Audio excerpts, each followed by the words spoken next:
Well, gentlemen, thank you for joining me today on this 10-minute Tuesday. Thanks for taking some time out of your day to do this. Guys, introduce yourselves. I know you, you know me, but these people who maybe are watching today don't know who you are necessarily. So maybe just take just a few minutes to do that.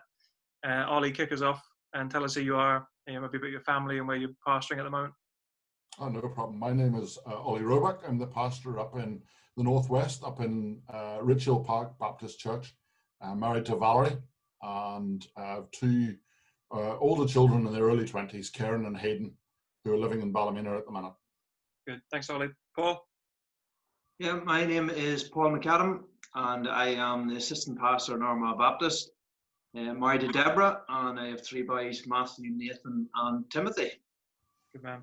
And David, married to Sarah, pastor in the Connie Baptist Church, and we have a 2-year-old daughter called Annabeth. Today's 10-minute Tuesday is about the topic of church. And so, guys, I want to put 10 minutes on the clock here, and we want to just talk about today, if we can. Maybe the first question we should maybe face is this: what is church for us? I mean, people have lots of different perceptions about what church is and why we go to church, but maybe help us out here. Maybe we can have a discussion first of all about that question: what is church? Ollie, kick us off maybe for that if you can. Starts off, I suppose, when you're thinking about church, it starts off, you think you have a simple answer to it, but it's not. It's actually quite a complex answer, but probably a group of Christians or a group of believers meeting together to glorify God, I would say, would be as broad as you could be. Yeah. And I mean, there's a number of other different parts of that, but that's where probably the main thrust would be. Yeah. For me. What about Paul? Can you add something to that? Maybe just broaden that a little bit wider. Yeah, well, as lovely as the premises is there in Knockconny and also in Richhill and in Armagh, it's definitely not the building. Yeah. Without a doubt. I suppose the church is God's blood-bought people who have been adopted into His family and also adopted into a new family. It's a new vertical relationship we have with God, but also a new horizontal relationship we have with each other. So it's a new family, and purchased by grace, obviously, and we've been adopted in as the family of God. Yeah, I think we've been going through a series in our church called Becoming Who You Are, which is a series through the book of Ephesians, and I think we've been looking at who God calls us to be and what He calls us to do. I think we've sort of reiterated in our church that the church itself, the capital C church, is the global church, that blood-bought church that of believers that Christ has bought with His blood, but also as a local meeting of people, believers, and they make up the church. And I think for us, we're looking at how each member of that church is also important in the sense that they have a role to play as well. I mean, they have different gifts and abilities, and they become part of a body of, which is what I know it's a metaphor, but it's a body. And some people are the hands, some people are the feet, some people are the mind, and so on. And so they make up this wonderful picture of diversity, I suppose. I mean, there's 3 of us here today. 2 of you have a lockdown haircut, and I don't, and we're all different, aren't we? We all sound different, we all look different, but we're part of a church. And I think that's the beauty of it, isn't it? We all look different and sound different and do think differently in some ways, but yet we make up a wonderful picture of what God calls us as the church. I suppose that's the joy of it, is that there's also the local church, which is, Knockconny, Richhill Park and Armagh, but there's also the worldwide church, which is wonderful as well, that you can go somewhere in a completely different country and meet the church of God, as well, the wider church, but then you can belong to a local church, which is the local gathering of believers, of newly spiritually generated people. And so that's the joy of it, really, I suppose. Well, then, I suppose off the back of that, then talking about the local church. I mean, at the moment we're unable to meet because of certain restrictions that the governments have. I mean, that's something that we're thinking about, I'm sure, as pastors, about how we're going to manage that and when the time comes. But why are we so eager to get back together? Why are we thinking about that, and why are we planning for that? I mean, what's the big deal with being apart? Is that an issue, and why are we eager to be back together? Paul, me. You go. Yeah. We're eager in my set. We're eager to get back together because the very definition of the church means assembly. If you want to go back into the original, as used men, obviously we've been told well at college.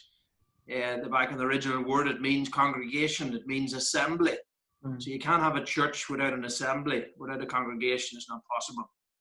So we're eager to get back together because as good as Zoom is and as good as online services is, it is not gathering together. The early church, I suppose, gathered together. We know those 4 pillars in Acts 2 of fellowship, of the apostles' teaching, of prayers and breaking of bread. And those things aren't happening. Yes, we're getting teaching, but we're not breaking bread, or some churches are, some churches aren't. But we're not doing that together as a gathered church. Fellowship, obviously, not happening in the same as what we would normally have. And it's just that desire to get back together, to worship God together, to pray together, just to see each other face to face is really something I suppose that we have understood and seen in our church here, and I'm sure you as well, that how it's such a vital part of our church gathering is fellowship, just speaking with each other, just shaking hands, a hug, general sharing life's issues and problems, and knowing that we're together in this, and singing together and praying together and everything. So I just cannot wait to get back. Ollie, can you maybe add something to that, or at least agree with that anyway? The analogy earlier on of a body, that we have different parts of the body. The Ephesians talks about that, and I suppose we're separated at the minute, and so we're not functioning as we should as a gathered body of believers to glorify God together. So we can glorify God on our own, yes, and through the TV screens or video screens like we're doing here, yes, but there is something very special about doing it as a congregation together. I also desperately miss communal prayer and communal worship, and I suppose we've talked a bit about it around the table. Sort of the climax of our meeting together is participating of one body together. And so I miss that, as Paul says, the meeting, what was it, maybe David said that sort of laterally as well, with our congregation of people communing together, but also communing together as God's people. And I miss that desperately. And I think, talking around the church, I think that's one thing that we're all missing desperately, is just is that, yes. Yeah. I heard the other day, actually, just as we're talking here, just reminding myself of it. There was an interview happening on radio with the head of FIEC, which is an association of churches in England, and he was saying, church is very different to, for instance, they were talking about what's going to be open and when the church is going to be back, and you're trying to figure a timeline out. And he says it's very different to going in to the shops or to going in to get something coming back out. That's transactional, whereas the church is actually relational. And so that's what the big difference is. So when people are saying, why can't we be back? Because this certain thing is happening and we're not, it's because we're relational. I think that ties into what we just said. It's more than just the come in, sit in transactional thing, isn't it? The church, it's a big family. We talk about family much in the Connie, that we're a big family, and that is how I feel, that actually this relational thing is happening when we meet together as a church, bearing each other's burdens, keeping one another accountable, fellowshipping with one another, as you said, Ollie, praying together corporately is massive. I mean, we miss that. Singing together, I think that's probably one of the big ones we've missed, because it's hard to do that online.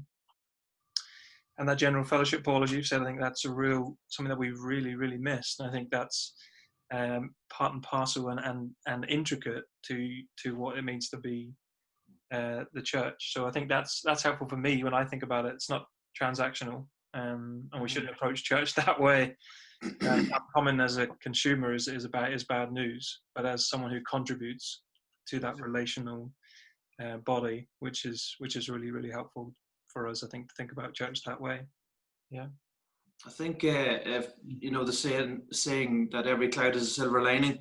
I think hopefully one of the great blessings out of all of this will be to reinforce that within us, that the church and going to church and fellowshipping and praying together and singing together and all of that is a vital part of our Christian walk. That it's not an optional extra.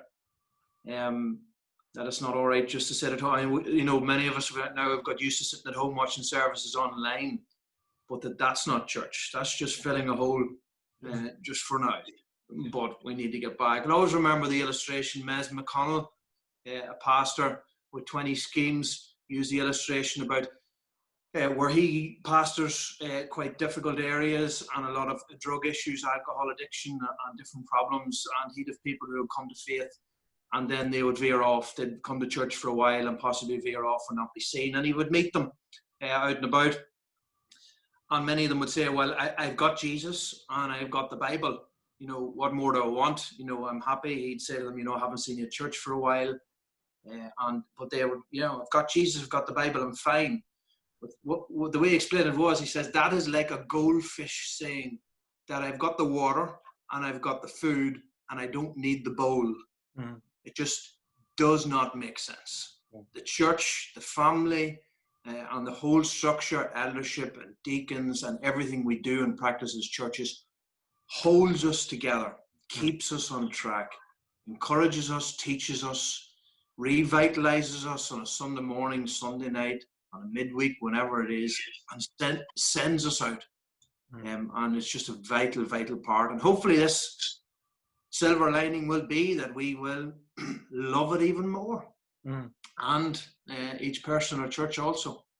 Yeah. I think you're right, Paul. Maybe this is an opportunity for us. I know our 10 minutes is up, but I know this is an opportunity for us as pastors as we sit back and are able maybe just to take stock and remind ourselves of what we're missing, I suppose, and the importance of church life, not just for us, but for our flock and for those who we're over in with the care that we have for them. I think if we walk out of this season without a fresh appreciation for what church really is, I think we maybe miss something. I think we've an opportunity now to realize, as you said, the vitality of what that is for us and the necessity that we must commit ourselves to the church and stop sitting on the sidelines maybe and commit ourselves to each other, not just to the leadership of the church or the church name or the building, but to one another. I think that's a really important part of what we've got to be reminded of, I think, through this COVID season where we've been able to be apart, but yet we long to be together. Guys, thanks. That's time up today, but I appreciate you taking some time out. And it's nice to see you brothers as well, because it's been a while since we've been in college together, but it's nice to chat with you, and God bless and take care. Thank you. Thanks, David. Thank you.